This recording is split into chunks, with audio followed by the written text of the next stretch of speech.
Assalamualaikum warahmatullahi wabarakatuh. Innal hamdalillah nahmaduhu wa nasta'inuhu wa nastaghfiruh wa na'udzu billahi min shururi anfusina wa min sayyiati a'malina. Asyhadu an la ilaha illallah wahdahu la syarikalah wa asyhadu anna Muhammadan abduhu rasul. Allahumma salli ala Muhammad wa ala ali Muhammad kama shallaita ala Ibrahim wa ala ali Ibrahim wa barik ala Muhammad wa ala ali Muhammad kama barakta ala Ibrahim wa ala ali Ibrahim innaka Hamidum Majid. Ya ayuhan nasu budu rabbakumul ladzi khalaqakum wal ladzina min qablikum la'allakum tattaqun. Ya ayyuhalladzina amanu taqullaha wa qulu qawlan sadida yuslih lakum a'malakum wa yaghfir lakum dzunubakum wa may yuti'illaha wa rasulahu faqad faza fawzan 'azima. Ya ayyuhalladzina amanu taqullaha haqqa tuqatih wa la tamutunna illa wa antum muslimun. Ya ayyuhalladzina amanu taqullaha wa kunu ma'as sadiqin. Fa in asdaqal hadithi kitabullah wa khairal hadi hadi Muhammadin sallallahu alaihi wasallam wa syarrul umuri muhdatsatuha wa kullu muhdatsatin bid'ah wa kullu bid'atin dhalalah wa kullu dalalatin finnar. Amma ba'd. Kaum muslimin dan muslimah yang semoga kita semua dirahmati dan dimuliakan oleh Allah Subhanahu wa taala. Dimuliakan oleh Allah Subhanahu wa taala dengan agama Islam yang kita yakini sebagai satu-satunya din yang diridhoi oleh Allah Subhanahu wa taala. Kita yakini firman Allah Subhanahu wa taala, "Wa may yabtaghi bi ghairil islami dinan fala yuqbala min wa huwa fil akhirati minal khasirin." Barang siapa yang mencari din di luar Islam, maka tidak diterima oleh Allah Subhanahu wa taala, ditolak oleh Allah Subhanahu wa taala, dan di akhirat menjadi hamba yang merugi. Kita yakini firman Allah Subhanahu wa taala, "Innad dina indallahil Islam", bahwa din, agama, aturan, hukum, perundang-undangan yang diridhoi oleh Allah, yang diterima oleh Allah hanyalah Islam. Ini keyakinan yang mutlak yang harus kita miliki tanpa ada sedikit pun keraguan. Dan mari kita bersalawat kepada beliau Nabi Muhammad sallallahu alaihi wasallam sebagai leader umat, sebagai pemimpin umat yang senantiasa kita mengharapkan syafaat dari beliau Nabi Muhammad sallallahu alaihi wasallam. Dan tentu kita senantiasa berdoa mudah-mudahan Allah Subhanahu wa taala mempertemukan kita dengan Nabi Muhammad sallallahu alaihi wasallam di dalam syurga yang penuh dengan kenikmatan. Ini harapan cita-cita kita tertinggi kepada Allah Subhanahu wa taala. Semoga Allah mengabulkan permohonan kita ini. Allahumma amin. Kaum muslimin yang dimuliakan oleh Allah Subhanahu wa taala, insyaallah pada kesempatan kali ini dalam dakwah online, sebagaimana yang telah kita sampaikan beberapa waktu yang lalu, bahwa dakwah offline ada pembatasan dengan berbagai macam pertimbangan syariat oleh para ulama kita, oleh para ahli hukum kita. Maka dakwah offline dengan menghadirkan orang banyak itu untuk sementara diistirahatkan atau diliburkan, sehingga solusi yang paling efektif untuk mengisi kevakuman dakwah yaitu dakwah melalui online seperti ini. Mudah-mudahan ada manfaatnya untuk kita semua. Kaum muslimin jamaah yang dimuliakan oleh Allah Subhanahu wa taala, insyaallah secara singkat dengan keterbatasan ilmu bacaan yang kami miliki, pada malam hari ini kita akan membahas satu topik, yaitu tentang menggapai kebahagiaan hati. Menggapai kebahagiaan hati. Ini penting kaum muslimin yang dimuliakan oleh Allah Subhanahu wa taala, bahwa pondasi penting yang harus diperhatikan setiap mukmin, saya dan kita semua, adalah menjaga agar hati kita tetap dalam ketaatan kepada Allah Subhanahu wa taala. Ini perkara yang penting di antara sekian banyak perkara penting dalam syariat agama yang mulia ini, yaitu bagaimana kita berikhtiar, bagaimana kita bersungguh-sungguh untuk menjaga hati kita, agar hati kita ini tetap senantiasa dalam ketaatan kepada Allah Subhanahu wa taala. Dalam setiap kondisi, dalam setiap waktu dan situasi, kita berusaha agar hati kita ini senantiasa dalam ketaatan kepada Allah Subhanahu wa taala. Memang harus kita akui, ini bukanlah perkara yang mudah.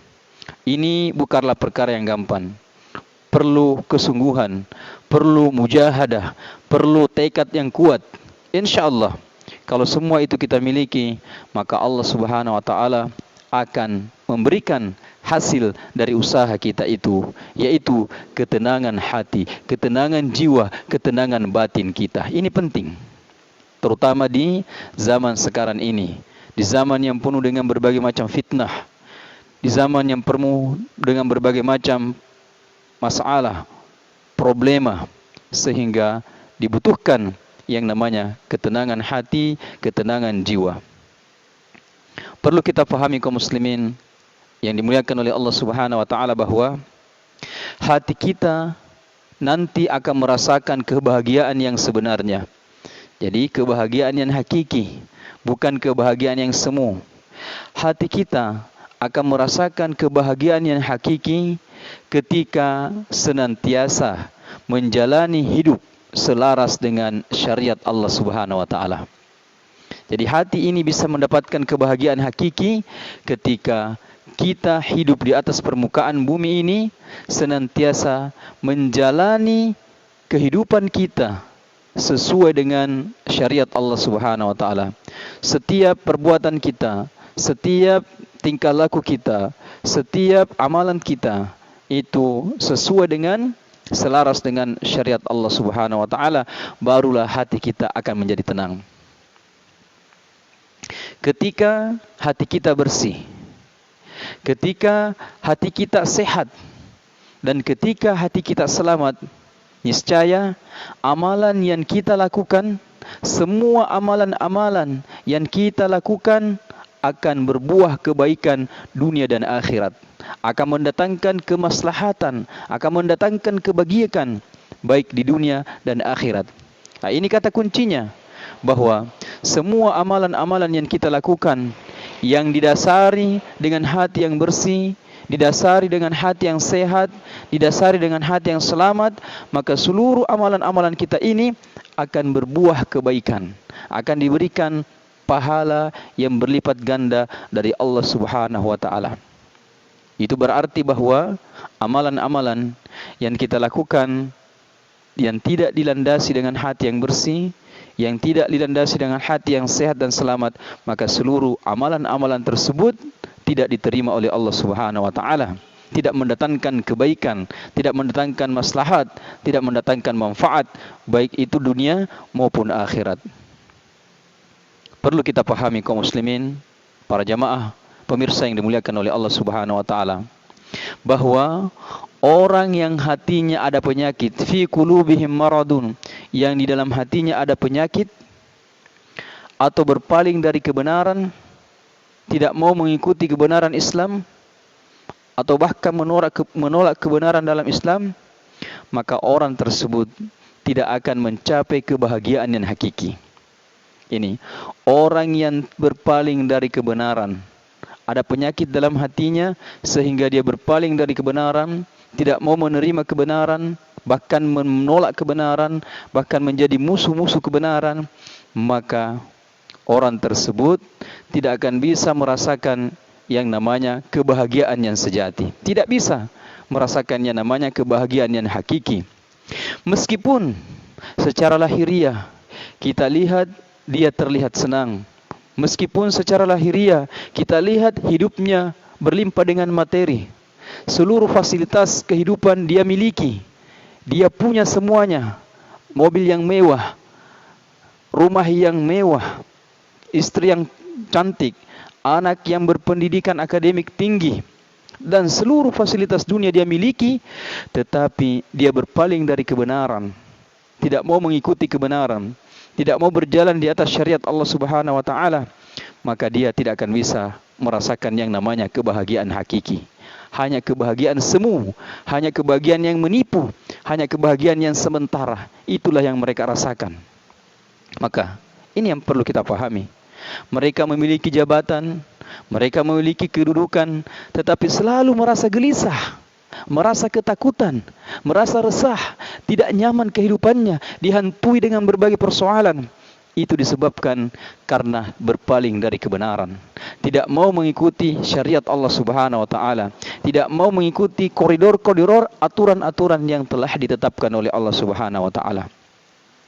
Nah, kita lihat bagaimana penjelasan Nabi kita Nabi Muhammad sallallahu alaihi wasallam dalam sebuah hadis yang diriwayatkan oleh Al-Imam Bukhari dan Imam Muslim dari sahabat Nu'man bin Bashir radhiyallahu anhu, bahwa Rasulullah sallallahu alaihi wasallam bersabda, ini hadis yang populer yang insyaallah tidak asing lagi buat kita semua, bagi para penuntut ilmu, bahwa Rasulullah bersabda bahwa ketahuilah, mengertilah, pahamilah bahwa di antara jasad ini terdapat segumpal daging. Bahwa di antara tubuh kita ini, jasad kita ini ada segumpal daging. Apa kata Rasulullah? Apabila daging itu baik, apabila segumpal daging itu baik, maka baik pula seluruh jasad kita. Jadi ketika segumpal daging itu baik, maka seluruh jasad kita pun, seluruh tubuh kita pun, jasmani kita pun akan menjadi baik. Namun sebaliknya kata Rasulullah, apabila segumpal daging itu rusak, apabila segumpal daging itu rusak, maka rusak pula seluruh tubuh, maka rusak seluruh jasad kita. Kemudian Rasulullah mempertegas, ala wahya qalbu, ketahuilah, pahamilah, mengertilah bahwa sesungguhnya itu adalah hati.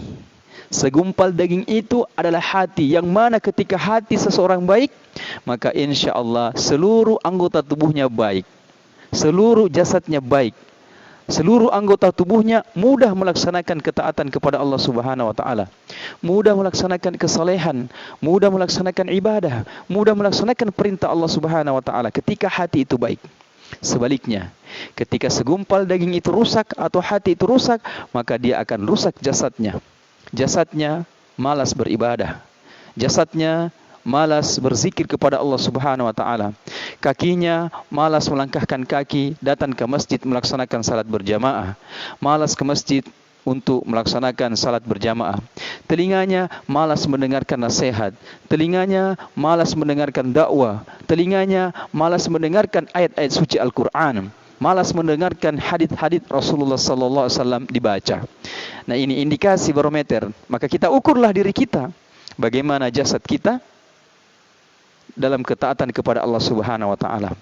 Kalau seperti yang kita katakan tadi, kalau malas beribadah, ada indikasi bahwa hati kita ini bermasalah. Ketika mata kita senantiasa senang melihat dosa, maksiat, pelanggaran, maka ada masalah dalam hati kita. Telinga kita senang mendengarkan dosa, maksiat dibandingkan mendengarkan ayat-ayat Al-Quran, maka ketahuilah ada masalah di dalam hati kita. Tangan kita melakukan perkara yang dimurkai oleh Allah, diharamkan oleh Allah, kaki kita melangkahkan ke tempat-tempat yang dimurkai oleh Allah, maka ketahuilah ada masalah di dalam hati kita.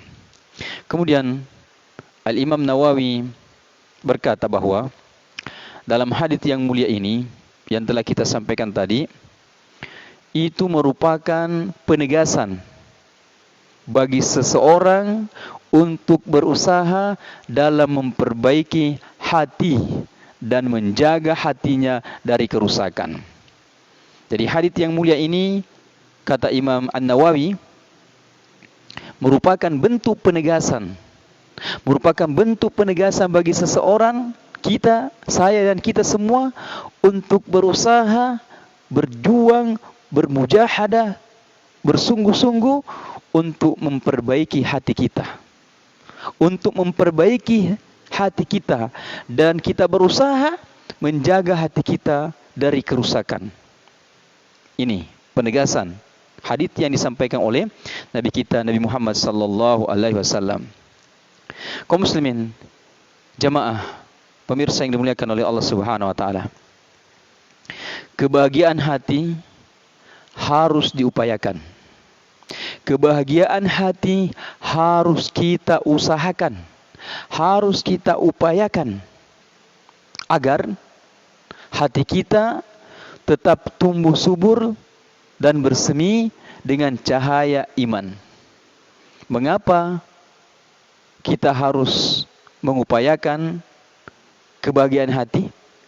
Mengapa kita harus berusaha agar hati kita selalu bahagia? Agar hati kita tetap tumbuh subur, agar hati kita tetap bersemi dengan cahaya iman. Hati kita dicahayai oleh iman. Iman dari Allah Subhanahu wa taala. Hati yang mudah menerima kebenaran, yang dilandasi ilmu dan iman yang kokoh. Ya, kebahagiaan hati harus kita upayakan agar hati kita mudah menerima kebenaran, agar hati kita lunak di dalam menerima kebenaran. Kebenaran tentunya yang dilandasi dengan ilmu dan dilandasi dengan iman yang kokoh. Kaum muslimin, jamaah yang dimuliakan oleh Allah Subhanahu wa taala. Ketahuilah, begitu pentingnya kita menjaga hati kita ini, maka di akhirat kelak hati kita yang bersih inilah yang akan menghadap kepada Allah Subhanahu wa taala. Bukan harta kita, bukan anak-anak kita, harta yang siang malam di dunia ini kita kumpulkan, kita peras keringat banting tulang, tidak mengenal cuaca panas dan dingin demi mencapai harta. Bukan harta ini yang menghadap kepada Allah Subhanahu wa taala. Di dunia ini kita sibuk mengurus anak kita, menafkahi anak kita, mencarikan rezeki nafkah untuk anak kita. Ketahuilah, bukanlah anak-anak kita yang menghadap kepada Allah, tetapi hati yang bersih inilah yang akan menghadap kepada Allah Subhanahu wa taala. Kita lihat firman Allah Subhanahu wa taala dalam surah Asy-Syura ayat 88 sampai 89. Di sana sangat jelas Allah berfirman, "Yauma la yanfa'u malu wala banun illa man atallaha biqalbin salim." Yaitu di hari harta dan anak-anak tidak berguna. Jadi harta dan anak-anak tidak ada lagi gunanya, tidak ada lagi manfaatnya, tidak bisa menolong, tidak bisa membantu illa man atallaha biqalbin salim, kecuali orang-orang yang menghadap kepada Allah dengan qalbin salim, dengan hati yang bersih, hati yang selamat. Makanya sekali lagi sangat penting kita mengupayakan agar hati kita ini tetap tumbuh subur dan bersemi dengan cahaya iman, cahaya ketakwaan, cahaya ketaatan, cahaya kepatuhan, ketundukan kepada Allah Subhanahu wa taala. Oleh sebab itu kaum muslimin, perlu kita mengetahui bahwa kebersihan hati tidak akan terwujud. Kebersihan hati-hati kita ini tidak bisa terwujud kecuali dengan membebaskan hati kita ini dari 5 perkara. Jadi ini penting. Kalau kita ingin hati kita ini bersih, menjadi hati yang selamat, yang akan menghadap kepada Allah Subhanahu wa taala, maka ada 5 perkara yang harus kita bebaskan, yang kita keluarkan dari hati kita. Yang mana itu? Yang pertama yaitu kesyirikan. Bersihkan hati kita, bersihkan jiwa kita dari kesyirikan, dan hiasi hati kita, hiasi jiwa kita dengan tauhid, mengesahkan Allah Subhanahu wa taala. Ini yang pertama dan utama. Hilangkan seluruh bentuk kesyirikan dalam diri kita, dalam hati kita. Hilangkan segala bentuk ketergantungan dalam diri kita selain kepada Allah Subhanahu wa taala. Syirik, menduakan Allah Subhanahu wa taala, memberikan hak prerogatif Allah Subhanahu wa taala kepada selain Allah Subhanahu wa taala, yang mana hak prerogatif itu adalah hak mutlak Allah Subhanahu wa taala yang tidak boleh diberikan kepada selain Allah Subhanahu wa taala. Berdoa kepada selain Allah Subhanahu wa taala, menyembelih selain kepada Allah Subhanahu wa taala, bernazar kepada selain Allah Subhanahu wa taala.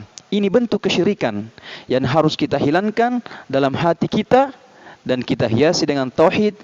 Nah, ini salah satu cara agar hati kita bersih. Jadi ini yang pertama, syirik. Ini kaum muslimin bukan perkara yang main-main, bukan perkara yang sepele tentang kesyirikan ini.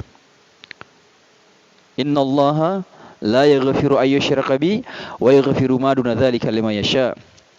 Sesungguhnya Allah Subhanahu wa taala tidak mengampuni dosa syirik dan mengampuni dosa selain syirik bagi siapa yang dikehendakinya. Artinya apa? Orang yang meninggal dunia membawa dosa kesyirikan, belum sempat bertobat dari kesyirikannya, kemudian dia meninggal dunia. Nah, orang semacam inilah la yaghfiru, tidak akan diampuni oleh Allah Subhanahu wa taala. Dia akan kekal selama-lamanya di dalam neraka.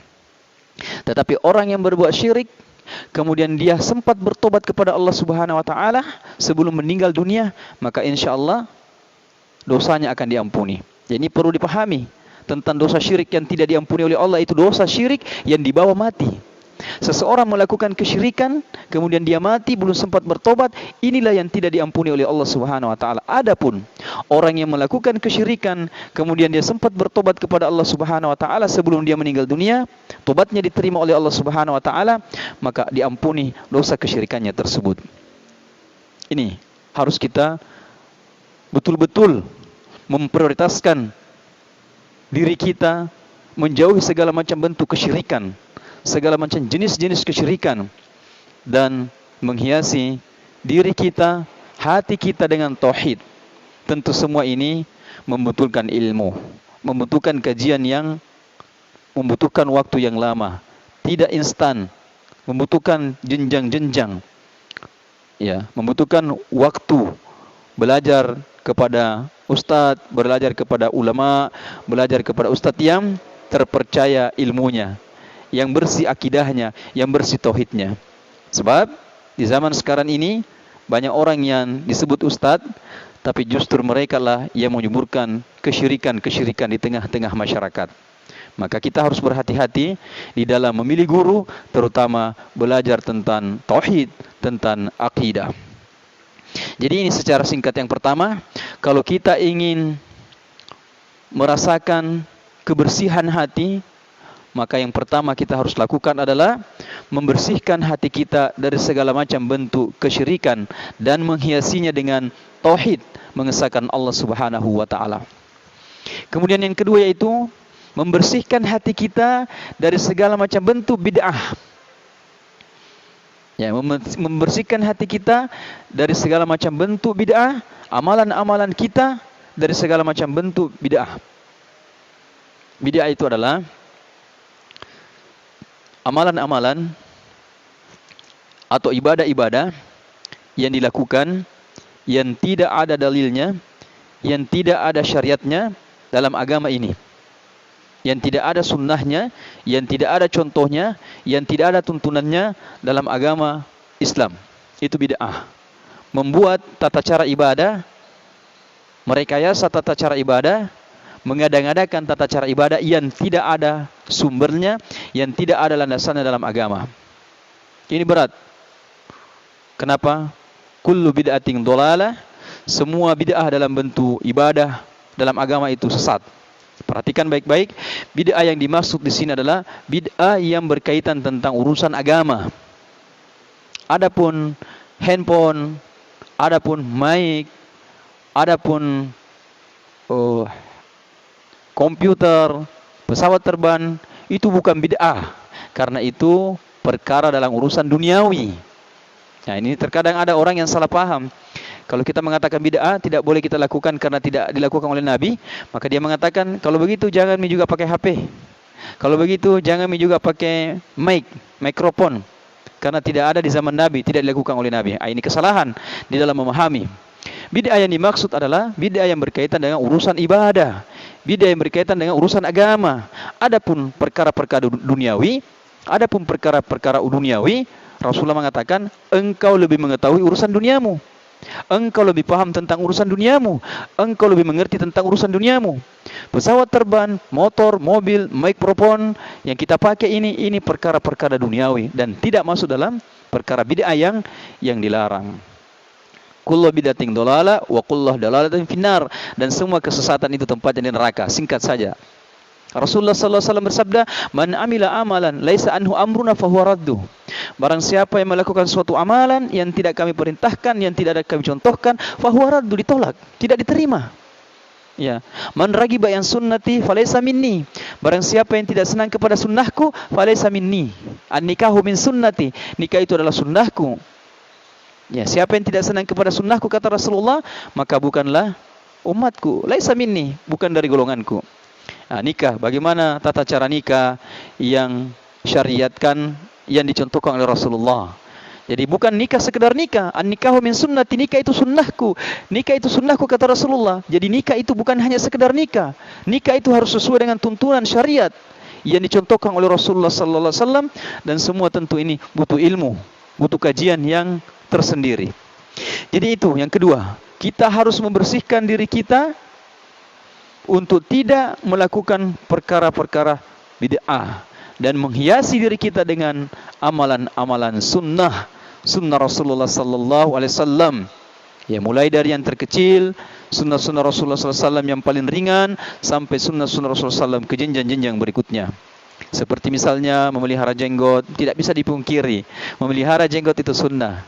Menaikkan kain di atas mata kaki bagi laki-laki tidak bisa dipungkiri. Itu adalah sunnah. Ya, sekali lagi itu adalah sunnah. Dan sunnah-sunnah yang lainnya. Kemudian yang ketiga, kebersihan hati tidak akan terwujud kecuali dengan membebaskan diri kita dari pengaruh syahwat. Ya, pengaruh syahwat, hawa nafsu yang bertentangan dengan perintah Allah Subhanahu wa taala. Kemudian yang keempat, kebersihan hati tidak akan terwujud kecuali dengan membebaskan diri kita dari kelalaian. Ya, hati kita tidak bisa bersih kalau masih banyak waktu kita gunakan untuk lalai. Hati kita tidak bersih kalau masih banyak waktu kita gunakan untuk perkara-perkara yang tidak bermanfaat. Hati kita tidak bisa bersih kalau waktu kita masih banyak kita gunakan untuk persoalan-persoalan yang tidak ada manfaatnya. Nongkrong berjam-jam di warung kopi, mohon maaf, cerita yang tidak ada manfaatnya. Kalau ada manfaatnya tidak ada masalah. Tapi kalau hanya nongkrong di warung kopi sampai berjam-jam, hanya minum satu gelas kopi, merokok berjam-jam di situ, hanya menggibah, memfitnah, bicara-bicara hal-hal yang tidak ada manfaatnya, maka hati kita tidak akan bersih. Tidak akan bersih. Maka kelalaian. Karena ketika kita lalai kepada Allah Subhanahu wa taala, maka otomatis kita tidak berzikir kepada Allah Subhanahu wa taala. Ya, kita tidak ingat kepada Allah Subhanahu wa taala. Dari ini yang keempat, kelalaian. Kemudian yang kelima yaitu hawa nafsu yang bertentangan dengan ketulusan dan ikhlas. Ya, menuruti hawa nafsu. Tidak bisa menahan hawa nafsu. Ini juga kaum muslimin yang dimuliakan oleh Allah Subhanahu wa taala, 5 hal atau 5 perkara yang harus kita bebaskan dari diri kita, barulah kita bisa mendapatkan yang namanya kebersihan hati. Kaum muslimin, jamaah yang dimuliakan oleh Allah Subhanahu wa taala, ketahuilah bahwa dengan menjauhi penghalang-penghalang yang 5 kita sebutkan tadi, maka niscaya seorang hamba akan merasakan kebahagiaan hati. Bisa dibuktikan, bisa kita amalkan. Jauhi segala macam bentuk kesyirikan. Tauhidkan Allah Subhanahu wa taala. Jauhi segala macam bentuk bid'ah. Amalkan amalan-amalan sunnah. Jauhi segala macam bentuk syahwat. Jauhi kelalaian. Jauhi hawa nafsu yang bertentangan dengan keikhlasan dan ketulusan. Maka ketika kita sudah melakukan semua ini, maka insya Allah akan kita merasakan kebahagiaan hakiki, kebahagiaan hati yang hakiki. Ya, kalau hal ini yang 5 belum kita jauhi, ya kita masih melakukan berbagai macam bentuk kesyirikan, ritual-ritual kesyirikan, walaupun kita memiliki harta yang berlimpah ruah, pangkat dan jabatan kedudukan yang tinggi, Ya, aset di mana-mana. Pendidikan yang luar biasa tingginya, gelar kita sampai profesor doktor, tidak akan bisa merasakan yang namanya kebahagiaan hakiki. Tidak bisa. Karena ada kesyirikan, ada amalan-amalan bid'ah, memperturutkan hawa nafsu, syahwat, lalai dari berzikir kepada Allah Subhanahu wa taala. Ketahuilah pula wahai kaum muslimin, para jamaah, pemirsa yang dimuliakan oleh Allah Subhanahu wa taala, bahwa hati yang selalu mengganggukan Allah Subhanahu wa taala, menetapi sunnah-sunnah Rasulullah SAW, menjauhi belenggu syahwat yang dilarang Islam, selalu berzikir kepada Allah Subhanahu wa taala, berupaya untuk tidak terjebak pada hawa nafsu yang bertentangan dengan kehendak Allah Subhanahu wa taala, maka kondisi seperti inilah kita akan merasakan kebahagiaan hakiki. Walaupun kehidupan kita pas-pasan, ya, walaupun kehidupan kita di bawah garis kemiskinan, harta kita tidak melimpah, pendidikan kita tidak tinggi, tapi insya Allah kita akan merasakan kebahagiaan hati yang hakiki. Bukankah kebahagiaan hati yang hakiki lah yang selama ini kita harapkan, yang kita cita-citakan, yang kita damba-dambakan, merasa tenang, merasa damai dalam kehidupan kita.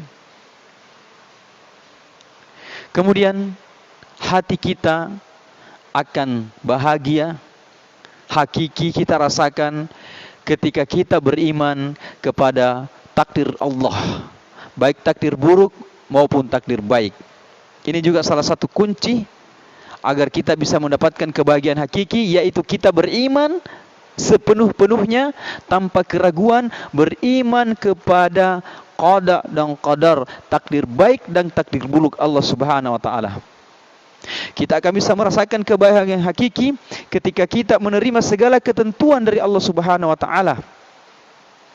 Ya, segala ketentuan, segala ketetapan yang telah ditetapkan, ditentukan oleh Allah Subhanahu wa taala, baik atau buruknya, kita terima dengan ikhlas, kita raidah sebagaimana yang kita sampaikan kemarin, bahwa ada 5 kondisi atau ada 4 kondisi manusia ketika mendapatkan ujian dari Allah. Yang pertama dia marah, yang kedua dia sabar, yang ketiga dia ridha, yang keempat dia syukur. Ya, syukur ketika kita mendapatkan takdir dari Allah, baik itu takdir buruk ataupun takdir baik, kita terima sepenuh-penuhnya sebagai bentuk keimanan kita terhadap rukun iman yang keenam ini, maka kita akan merasakan kebahagiaan yang hakiki. Akan merasakan kebahagiaan yang hakiki. Kemudian yang terakhir pada kesempatan kali ini, bahwa dengan hati yang suci, dengan hati yang bening, niscaya pandangan seorang mukmin akan selalu terjaga. Kenapa mata kita selalu liar melihat hal-hal yang dosa, berbau maksiat? Karena hati kita kotor, atau hati kita marid, hati kita sakit, atau bahkan hati kita sudah mati. Na'udzubillahi min dzalik. Kenapa telinga kita senang mendengarkan ghibah, mendengarkan dosa dan maksiat? Karena ada masalah dalam hati kita. Kenapa kaki kita senang melangkahkan kaki ke tempat-tempat maksiat? Karena ada masalah di dalam hati kita. Kenapa tangan kita masih suka tanda tangan sesuatu yang diharamkan, mengambil hak orang lain, korupsi? Karena hati kita ada masalah. Kalau hati kita suci, bening, bersih, maka tangan ini tidak akan mungkin bertanda tangan untuk melakukan penipuan, manipulasi dan korupsi. Begitupun yang lain-lain sebagainya. Ketika hati kita bersih, hati kita bening, maka kita mampu membedakan antara kebenaran dan kebatilan. Kenapa banyak orang yang tidak mampu membedakan mana yang baik dan mana yang buruk? Karena ada masalah dalam hatinya. Ada masalah dalam hatinya, ada penyakit dalam hatinya, sehingga tertutupi hatinya untuk membedakan mana yang benar dan mana yang batil. Ketika hati kita suci, hati kita bening, maka jalan kebenaran akan mudah kita lewati. Ya, setelah kita paham jalan kebenaran, maka kita akan mudah melewati jalan kebenaran tersebut. Oleh karena kaum muslimin, terkadang ada di antara kita sebenarnya sudah tahu bahwa ini benar, tetapi masih berat untuk melaksanakannya, masih berat untuk mengamalkannya. Kenapa? Karena masih ada masalah di hati kita. Iya. Ini yang bisa kita sampaikan pada kesempatan kali ini. Mudah-mudahan Allah Subhanahu wa taala senantiasa membimbing kita semua, menganugerahkan kepada kita semua hati yang selamat, hati yang sehat, hati yang bening, hati yang suci. Yang mudah-mudahan dengan hati ini kita menghadap kepada Allah Subhanahu wa taala, illa man atallaha biqalbin salim, kecuali menghadap kepada Allah, yaitu hati yang suci, hati yang bening. Sekali lagi, memang susah. Tidak segampang dengan teori yang kita sampaikan. Butuh mujahadah, butuh kesungguhan, butuh keseriusan untuk mensucikan hati kita dari penyakit-penyakit hati. Demikian yang bisa kita sampaikan, semoga bermanfaat. Segala kebenaran itu sumbernya dari Allah Subhanahu wa taala. Segala kekurangan dan kesalahan itu sumbernya dari kami pribadi, jadi mohon dimaafkan. Subhanakallah bihamdik, asyhadu an la ilaha illa anta, astaghfiruka wa atubu ilaik. Assalamualaikum warahmatullahi wabarakatuh.